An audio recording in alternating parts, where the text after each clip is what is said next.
বেগম খালেদা জিয়া প্রধানমন্ত্রী ছিলেন, সেইখানে নাকি এই ভণ্ড শফিক নারীদের নাকি কল্পনা করতে পারে না।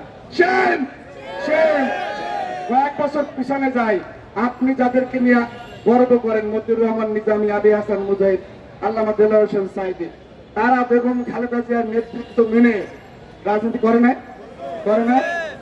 মন্ত্রিসভা সবাই ছিল না, ছিল।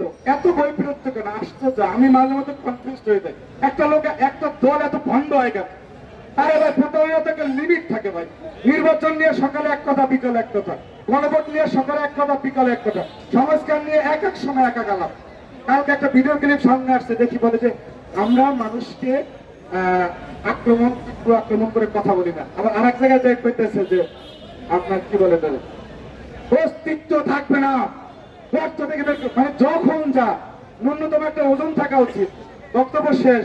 যারা তারা আগামী প্রধানমন্ত্রী বানাইতে চান, আপনাদের মানসিক সমস্যা, এই লোকটা সর্বোচ্চ ধর্ম প্রতিমন্ত্রী হইতে পারে, সেটা যদি বাংলাদেশে দেউলিয়া হয়ে যায় সর্বোচ্চ ভাই। আমার তো সহযোগিতারা এটা আমার বিরোধিতা করে, যাক সমস্যা নেই, সমস্যা নেই, সর্বোচ্চ। এই যে জাফর ভাই, আমাদের এই সেন আবু জাফর চাকু করে 3বার নির্বাচন করছে আমাদের জনাব আমির, 3বার নির্বাচন কইরা একবার হওয়ার মতো আমার মতো ভোট পায় না। সেনাকে দেশের প্রধানমন্ত্রী হবে। আপনারা যারা কম হাসেন তারা একটু একটা হাসি দেন তো ভাই।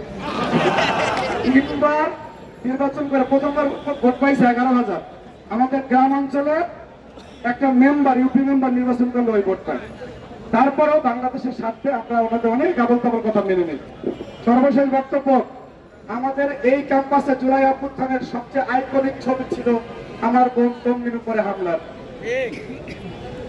আমাদের আপনার খাদিজাতুল কুবরা জগন্নাথ বিশ্ববিদ্যালয়ের, সে তার হাত পর্যন্ত দেখা যায় এমন পর্দা করে।